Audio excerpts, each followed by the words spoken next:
Hi, everybody. Another Thursday night. I hope everybody's doing well and handling their relationship with themselves. The more you have to deal with not moving around too much, the more you have to deal with yourself. It's quite normal and quite natural. So, I'd like to start off with Pauline Brent's couple of questions. Um, she says, Ron, I have two questions. My empty vessel, is talking about her mind, fills up almost immediately. Any tips on keeping it empty? And my meditations are only infrequent at the moment, but when they were regular, I often spent the whole time watching as memories kept on surfacing, unbidden, and she was asking for help for them. And then she asked, is this a usual occurrence? Both of those questions are really interesting because of the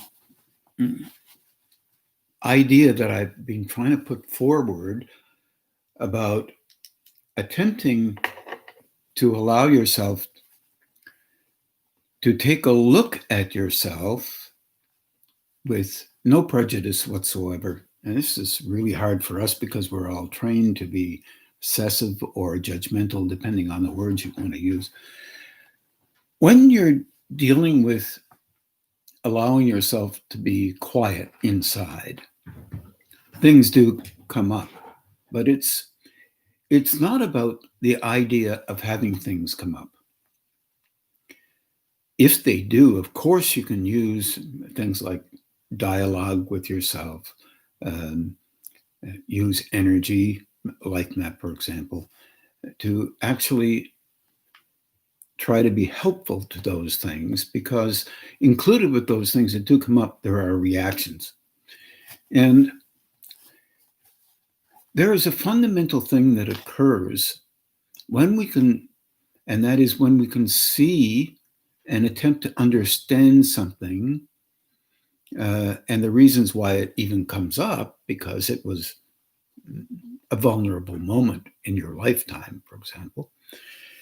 And you're trying to be okay with it. It's part of your life system. It's how you've lived life, and how, whether it's positive or not so positive, or very positive and not so negative, what you were really doing in those circumstances is you're trying to open up within yourself a place that you can look at these things without getting into a snit about it, or without judging yourself, or without elevating or pushing them away or whatever. The trick is just to know that they're there. And knowing they're there, of course, we have trained ourselves and been trained to have a reaction.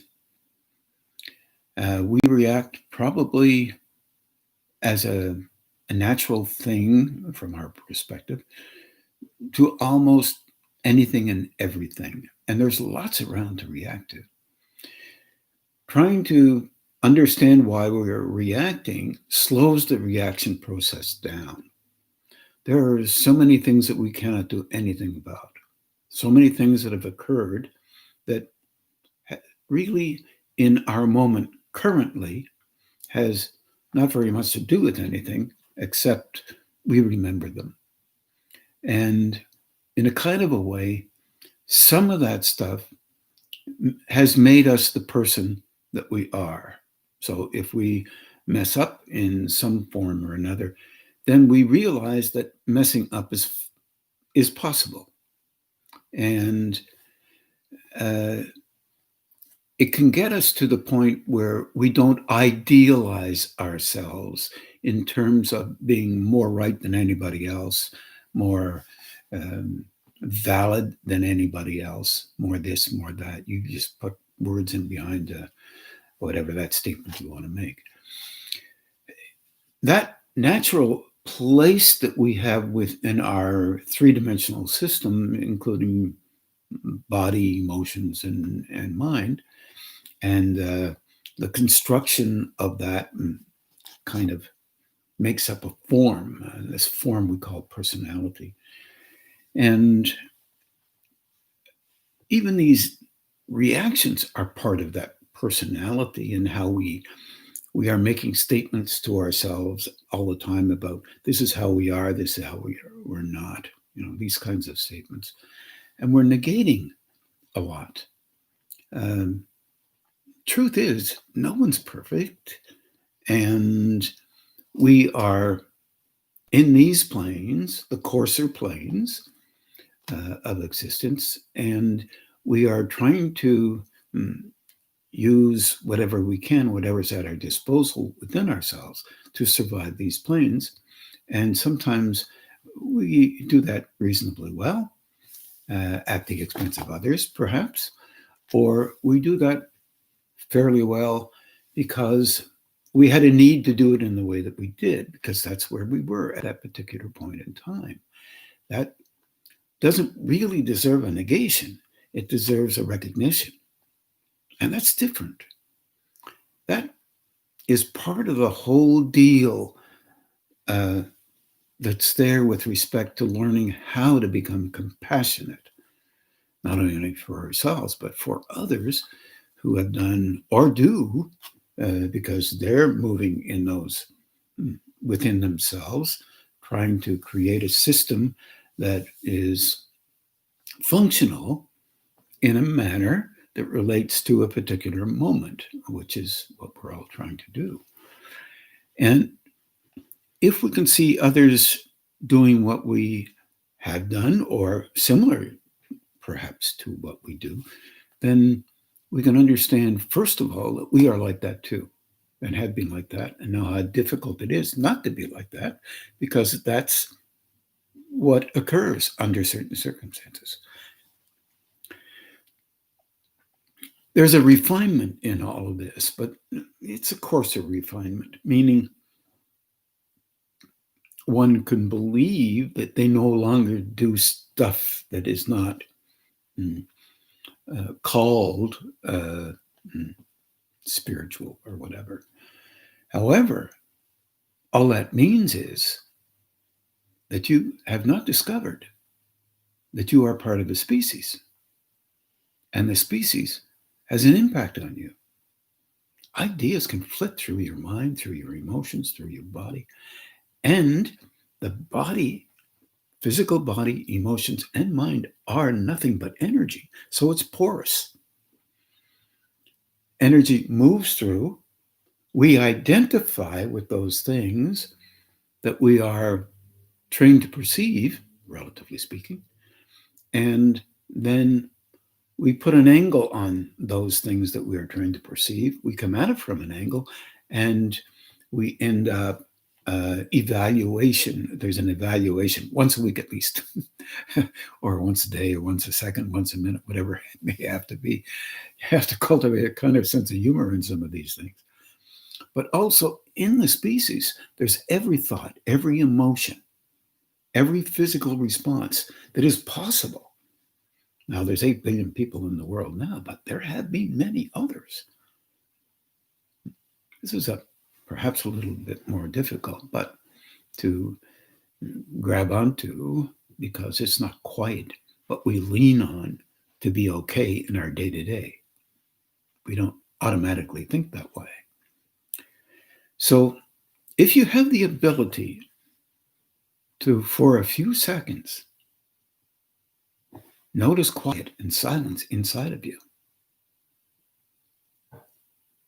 that's the beginning of learning how to watch what comes next. So there's an aspect of us in our personalities that can be cultivated to watch what's going on inside. We don't have to agree with it. That agreement is not real, because there are so many things that occur inside of us in our minds and even in our emotions that we don't necessarily agree with. Our emotions are easily manipulated.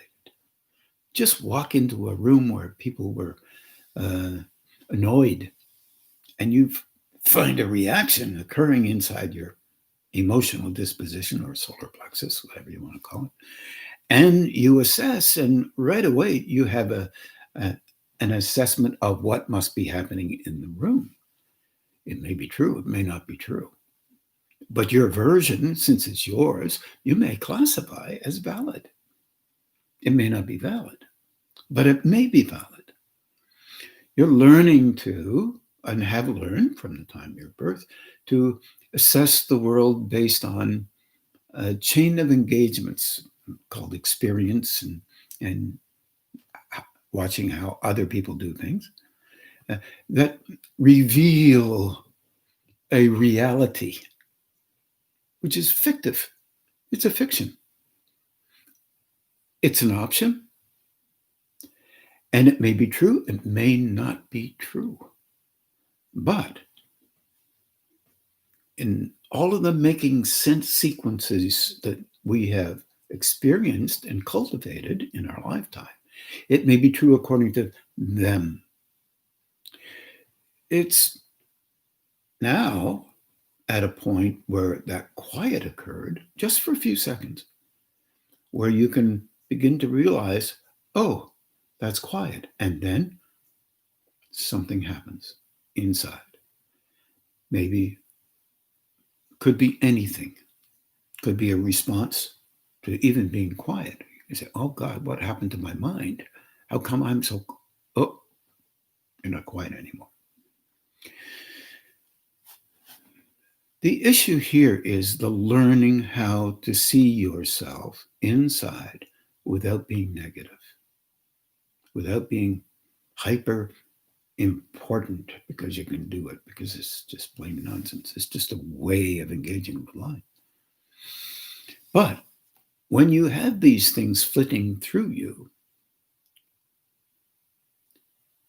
and you're asking for help with it, or using energy, if your hands are turned on, or your brow is turned on, or your heart is, whatever is functional in you, you're asking that energy be transmuted and healed and returned, option, to anywhere it's coming from.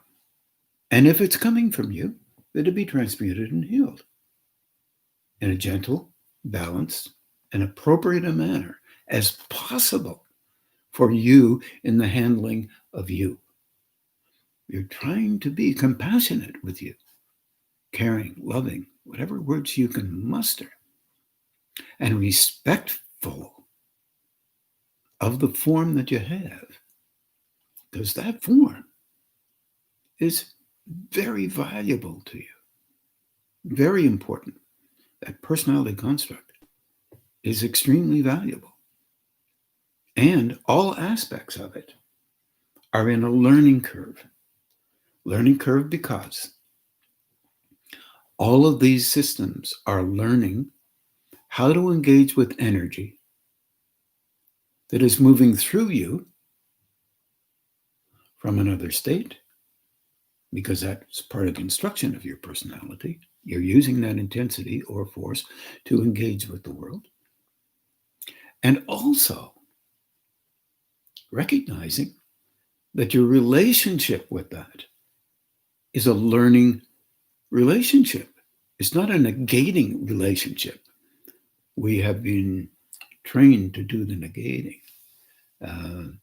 Oh God, from the time we're born, our poor parents are attempting the best they can to try and enable us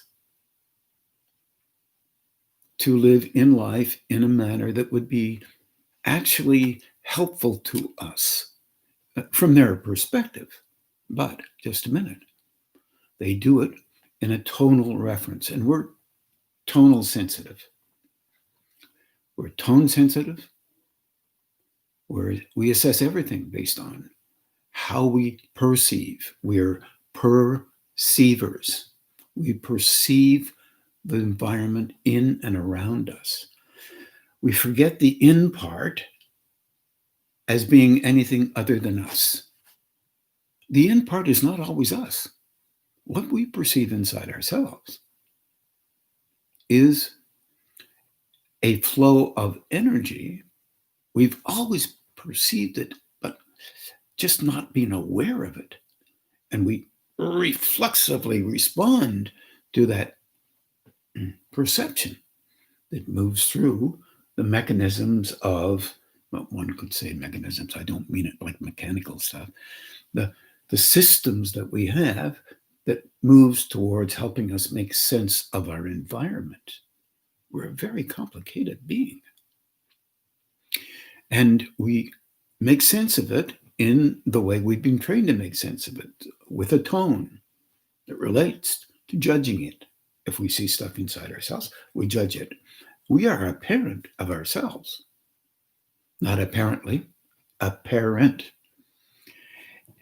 This parental engagement is a natural engagement. But now we want to move towards an engagement that is curious, that is willing to expand the personalized validations that make us feel comfortable inside. Are there any other options other than what I'm about to say? Absolutely. Yet, if they come to the fore, they could be ruinous to our personality, one could say. Absolutely not. It helps the personality to broaden out so it can understand differently something that is already considered exactly something else, because the kind of personalized refinement that we have internally has a basis, and that basis is related directly to how our experience has, and how we have decided that since we are now older and mature at 19, 20, 25, 30, 50, 60, 80, I don't care what it is, that maybe there may not be any other options other than how we've done things. And that, of course, holds us in a position of continuous engagement with the species as it's telling us constantly how we messed up here, how we're so great in these conditions, how we're wonderful under those, how we're not so good here. It keeps us away from the silence that allows us to construct the lens within that doesn't do that as often. And then that becomes a process through which we engage in life and try to understand it differently. Yet, those other systems that we normally have been trained in, they don't disappear. They're just not used as much. But they come right to the fore when a reflex of nervousness or fear or elation or self-important or whatever it may be is right there, because you are vulnerable. And in growing, vulnerability is often there because there's a shift and change going on internally. As you're capable of handling different energy, let's say, that only occupies and expresses the way you have the space that you are in, your personality space, which is, by the way, interactive with previous lifetimes. This is huge. You're a very complicated being. And the need you have to validate and continuously engage the way you have engaged previously, relatively speaking. And that lens that you attempt to create doesn't do that. So therefore, it makes that aspect of the personality more vulnerable. having a dialogue with yourself. If you are going to be a helper for you consciously, every now and then you have a dialogue. Okay, I saw that. Yeah, I did do that. Oh, but it was part of my living. I was learning. I'm not saying I learned everything, one could say, but I have learned that that's part of me. And maybe I don't want to learn other than that, but it's part of me and part of my learning nonetheless. So you're trying to allow yourself a little bit of leeway, but at the same time, don't let that leeway be elevated into a place where you can do whatever you want just because you're you. Well, it's what we do. We often do exactly that. You ever have an argument with somebody? Who's more right, you or them? If it was them, why are you arguing? If it was you, you're trying to help them understand, maybe, or you're just trying to tell them they're wrong. And you can't put into words maybe what it is that you think things should be like. This often happens as part of our living form. Recognizing that you're a human being and being okay with that kind of helps you being okay with looking and seeing how you function. You'll have ideas go through your mind you haven't had since you were 16.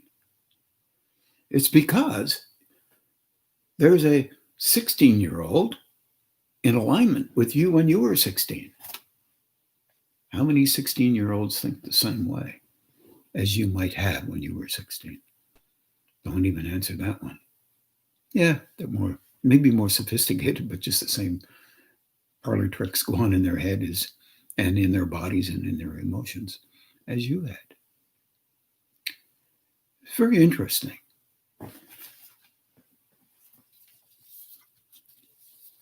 Meditations, for example, are very fascinating too. You realize that meditations are the cultivation of softening down the need to be reminded about how you have functioned and how you function in life. That's one form of meditation.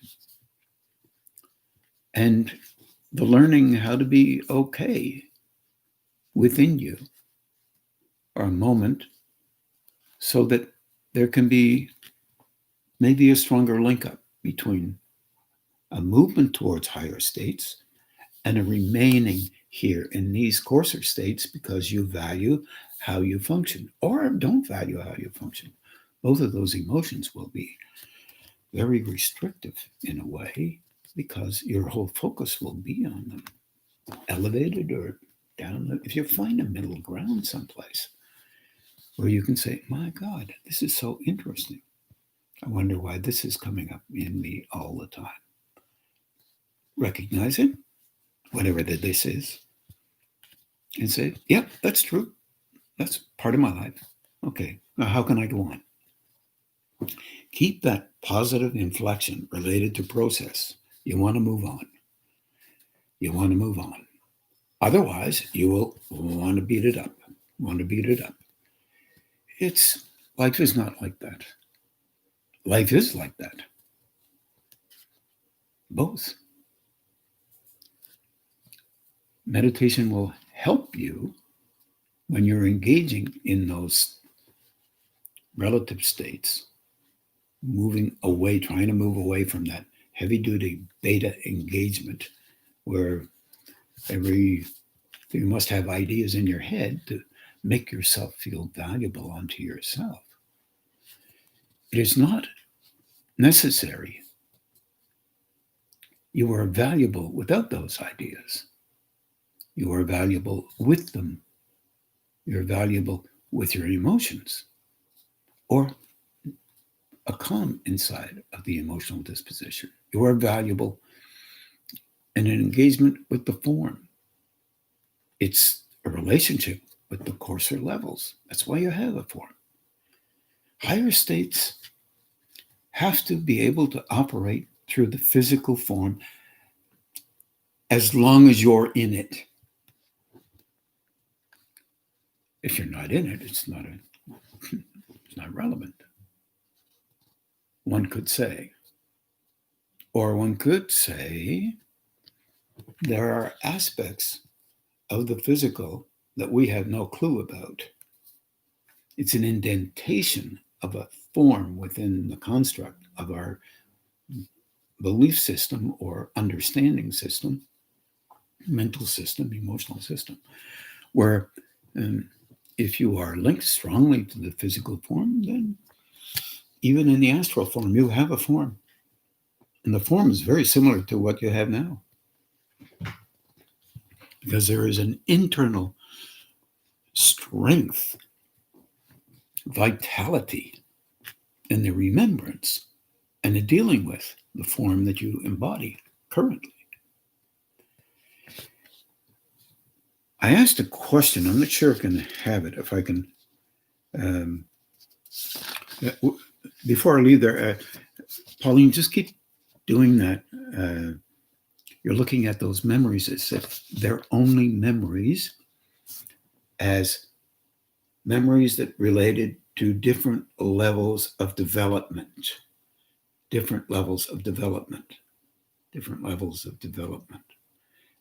as opposed to being harsh with those memories, doing the best you can with it, trying to soften down the emotional disposition.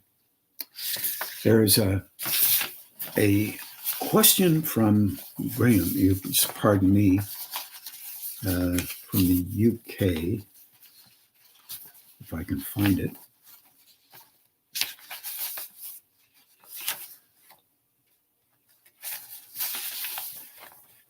I think I've lost it. I'm sorry, Graham, if you're there.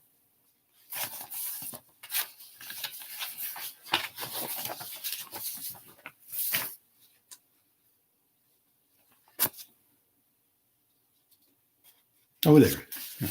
I'm sorry about that. There's a couple of questions. I need to put my glasses on this one. I explained, Graham asked about, in the UK, asked about effects of the electromagnetic system and how it might affect our energy bodies in interactions and communications. He said that I answered this with respect to the physical aspects rather than the deeper levels, so-called spiritual levels. I have a dilemma with this, Graham, if you're listening or might be listening in the future. I have no problem thinking that the physical form is spiritual. And I answered that, I'm guilty of answering that in that way because the recognition of a physical construct on these planes where higher state energy can operate through them and move the body for the purposes of a higher state is really not talked about very much. What is talked about is that the physical form is bad. It just responds in some negative way that is not necessarily very helpful to spirituality. I think that's the great fear that people have had around wars and sexuality and all kinds of activity that relate to combative orientations. And I'm submitting that the physical form is quite profoundly involved with other states, various levels. Some say 7, Theosophy, of course, says 7. Many others have said many more. And in between those states, there are many levels. The physical form also is porous. It's energetic in nature as well. And it's constructed by energy. This is something that might be helpful. The emotions cannot function except, see how difficult the words are here. Emotions are linked strongly to the physical form.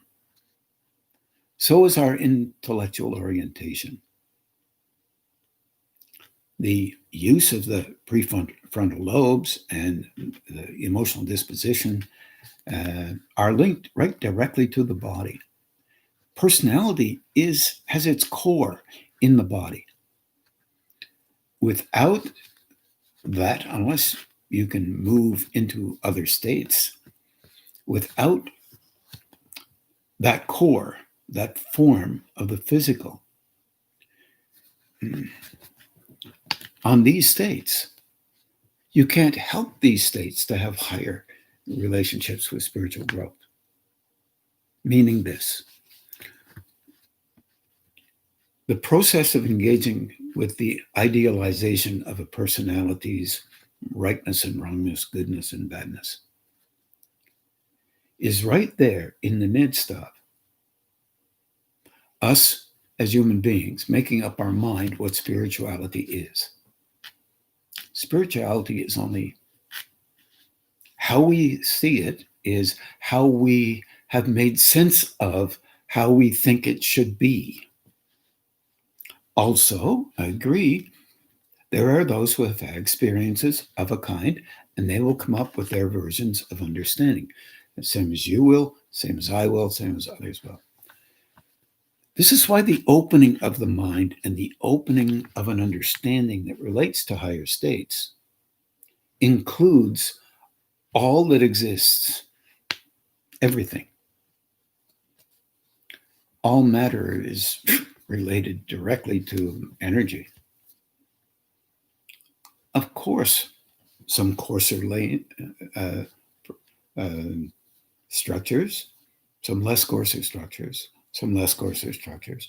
And as we move into or away from those ideas that bind us to an evaluation that is valuable now, but won't be valuable in a short future date, we have to also be okay with how we have seen things physically, emotionally, mentally, spiritually, personality-wise, blah, blah. If you ever have an experience that you are not in control of, it could be physical, it could be emotional, could be verbal, mental, any of those. You may say something you've never thought about before that might be exactly perfect for the second or the moment. Doesn't mean everything you say is going to be perfect for any moment or any context. But if you do, there may be an impetus from another state that enabled you to reflexively express something that would be helpful in a second where the need was great to be helpful, so that someone could move on. Someone could be enabled beyond what they could normally be enabled. The moment was ripe for helping, to shift an idea, to incorporate another perspective, to allow a broadening within a context called spirituality that is different than the ones that they know. This is, of course, possible in the realm of movement.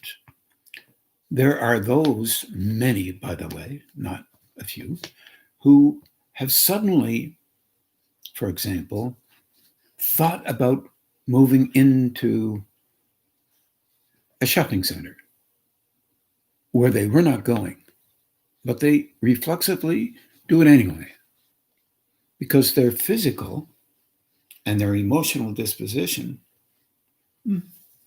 didn't have anything really overly important to do, and they just do it. And they might think, oh, well, I think I'll go into the shopping center. But their body had started to go there before they thought about that.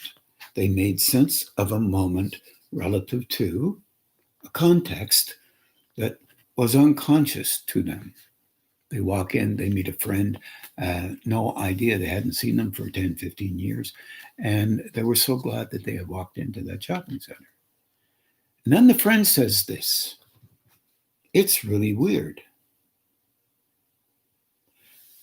I was heading off to get my car gassed up.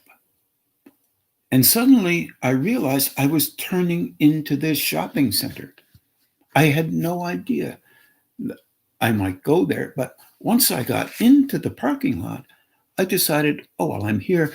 I'll just go in and I'll walk around. And besides, I might need a new shirt or some perfume or whatever it may be. I don't care.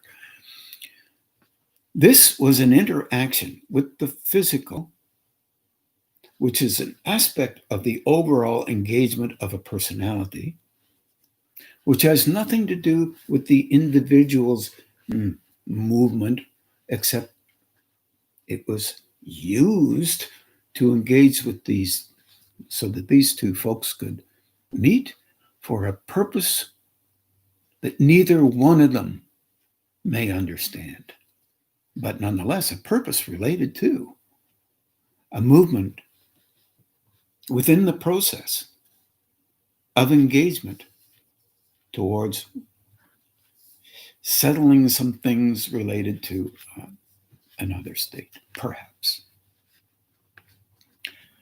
Personally, I've had these kinds of things happen. I have no doubt that probably anyone listening has probably had something similar. Is that okay? Absolutely. But it does include the body. And we've been trained in a lot of belief systems that the body is not spiritual. No, it's just that the body is the core of things, and we blame it for being involved with others in a way, especially when we're younger, that we can't quite understand. It's an idea. You don't have to buy it, but it's an aspect of a phase of growth that relates directly to spiritual engagement. Very, very real. I once, and I'm sure others have met these kinds of people before, where this person that I knew, no longer alive, was a firewalker. And he would get to the point within himself where he would shift inside the form, mind, emotion, and body. And he would be able to walk on these hot coals, which, by the way, were blazingly hot. Really tremendous. They used to wait to make sure that they were of a certain temperature. And he would complete that, and he would say, now I can come down. He said, that's the physical on another level. And without this link with these higher states, I could never have walked across those coals. I know, it's a thing. And we are thing-oriented, just as we are reactively responsive to things that are slightly outside of our belief system. I think that's exciting.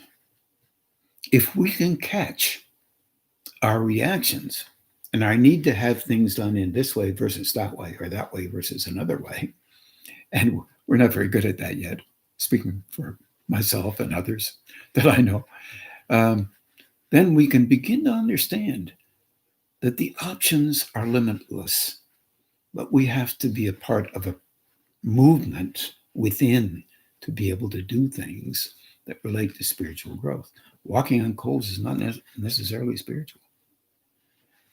Being able to, like in the old days and Discoveries Behind the Iron Curtain, that old book in the 60s, where you could move metal across a table, or you could engage with seeing things that other people couldn't see. These are just things. Spiritual growth is an engagement with another state.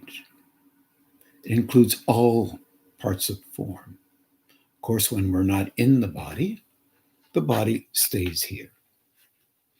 When we move into the astral plane, and then we move into a mind plane, then the astral stays within the astral.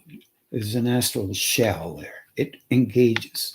That's why it's so interesting. When people are devotional or believe something very strongly, ideas that are still in the astral plane, and they can engage with those ideas, and those ideas will be feeding within them for the help of a movement towards going beyond them. They're not there for terminal orientations. In other words, this is the only idea that's true. No, they're saying, if you understand this, now you might be okay in going beyond it so you can understand something that we don't necessarily yet haven't heard, haven't understood, haven't believed, haven't recognized, haven't learned within ourselves that it might be possible. And there are many states of this nature, including our personality states. Unfortunately, our personality states sometimes, without a broadening perspective, remain in a position and place because fundamentally, if they don't, we'll feel legitimately vulnerable and we will not know what to do.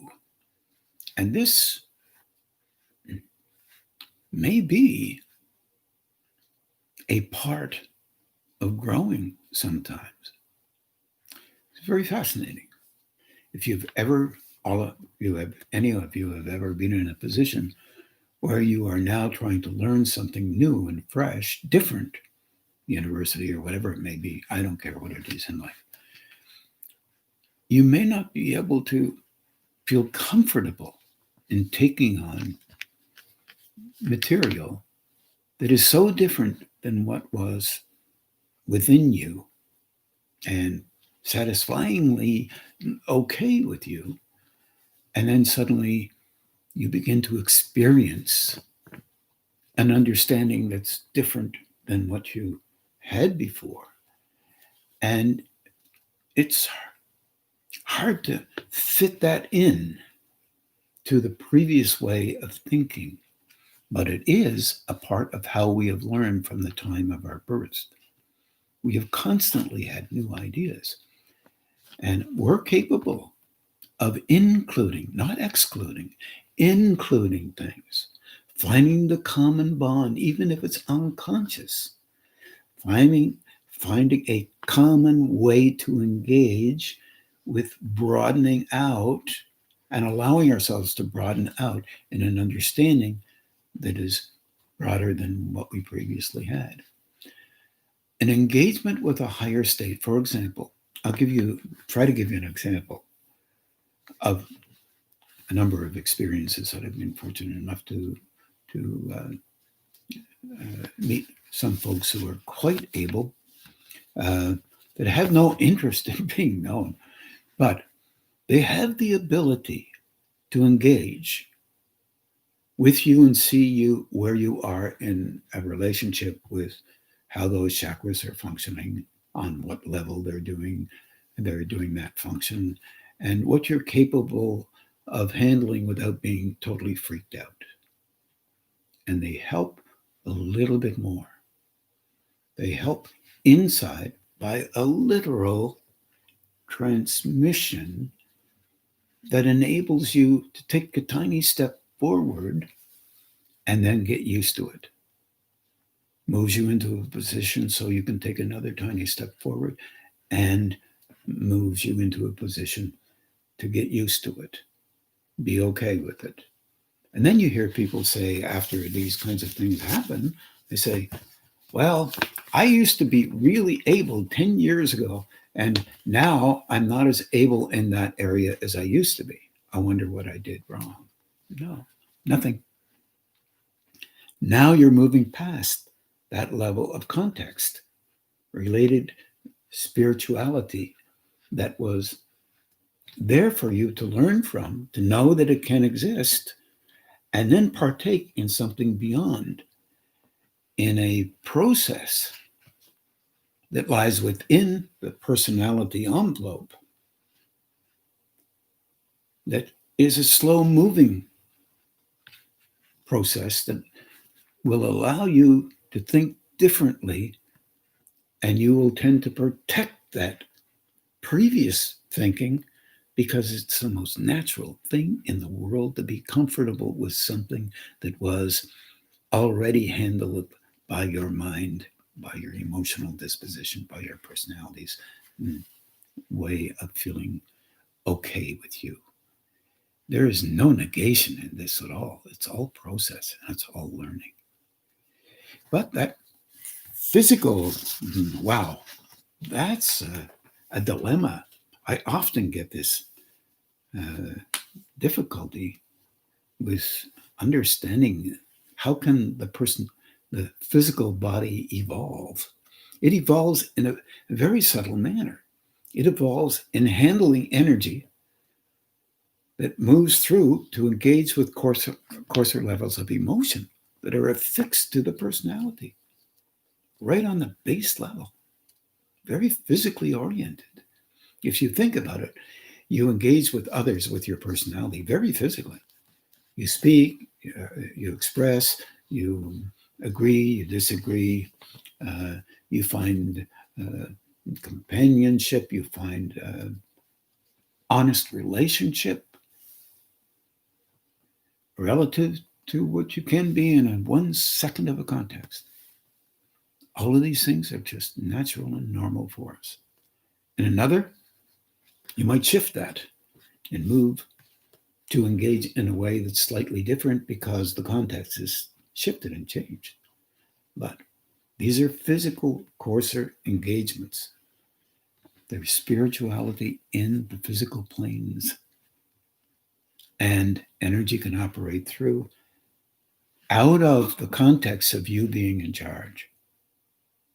And that's why I talk about these kinds of links with higher states through the body, through the emotions, through the mind, on different levels, through the personality even. There is an old adage. I have to talk about this. Well, time's slipping by. The old adage is that you are devoid of anything. You're a shell when you're truly highly engaged with higher states. Your personality only does perfect things. It's not real. It's a context-related thing. It's how we think things are. So let me take a little tiny stab at this. Don't have to agree with it. It's just a stab. The individual is related to being in charge of everything because it's the nature of learning how to be an adult. Finds out during adulthood that they're not in charge of lots of stuff. Has all kinds of reactions about that and is obliged to let some of those reactions slide to engage with the world. So you can be linked with others. Otherwise, you'd be talking about the same thing all the time, but that's really bothering you. Yeah, sure. So here's another way to look at it. On the coarser levels, you need the ability to engage with coarser levels. When higher states are engaging within an individual, the coarser levels must learn to take a backseat. That is the silencing of the opinions, just opinions, and the stiff reifications of belief in a single moment where a higher state can operate through for however long it can, as long as the personality is still engaged in looking and learning, but also knows the difference between it and a higher state. That's where it all got mixed up. A number of very able beings in India think that this is a real dilemma. And it was an ancient dilemma as well. The dilemma is you must interrupt to align with the personality belief that has to be true, otherwise somehow you are annihilated. It's not real. But if that's what you must do it until the second that you see something else is afoot. It is you growing through you. It is me growing through me. It is others growing through them. And being compassionate about that, or loving, however you want to describe it, is not the easiest thing, because we're trained to judge it. We're trained to be separate from. We're trained to be the adult. And we're not quite in that spiritual realm of adulthood, because in that realm, some of these folks who speak of this kind of thing speak of it like this: in this moment, I am here. In this moment, I am there. In this moment, I am there. In that moment, I am here. They know where they are based on, they are watching aspects of them expressing how they are under these conditions. When that is silent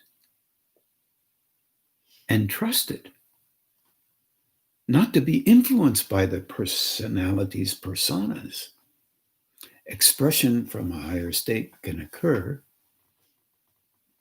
and the individual is watching with no disrespect, just becomes a learner, a movement towards understanding broader than what they could understand before. Doesn't make them extra special. It makes them a learner. In our view, often of spirituality, we would like to be considered extra special if you can do those kinds of things. Those folks who can aren't, and they don't want to be considered that way. They know the difference between the coarser levels and an engagement with other levels. And they are attempting to broaden out the perception of these things relative to the context of a second that is spiritualized. That level is always trying to help the personality to move through that thickness of molasses that we live in, just coarser. And we are trying to make sense of that coarser nature of us, plus make sense of that more subtle nature of us that lies there, always there, always within, always in engagement with all of us to give us life, whatever which way. But also, as you begin to want to perceive those things and slowly shift them, because we have to be comforted in the shifting. We must learn how to comfort ourselves. This is, wow, quite something. And the comforting is related to, yes, that was yesterday. Today, here we are. We're movement. We're in a movement. Slow process. We're part of yesterday, all the yesterdays we've had. We're part of the far yesterdays, the old lifetimes. They're engaged with all of these chakras, little pixels of existence, familiar ways of engaging in clusters of lives where we've tried to learn how to handle certain frequencies for the purpose of being able ultimately to handle those frequencies coming through us in a much more refined and gentle way so we could be helpful in the universe, happens to be in this particular plane, without interfering, but growing into being a part of.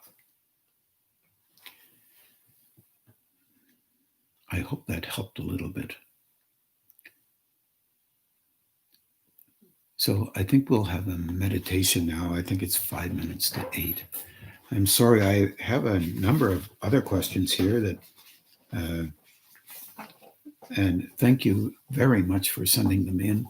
And next Thursday, I'll try to answer more. Don't be afraid to send in some questions. I have no problem having a few more than I've talked about. I wish everybody well in their spiritual growth and in their course levels as well. Hopefully, you do the same for me. Bye for now.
And now we'll just begin to do the balancing and grounding, or closing in the way that you're normally used to. Good night, everybody.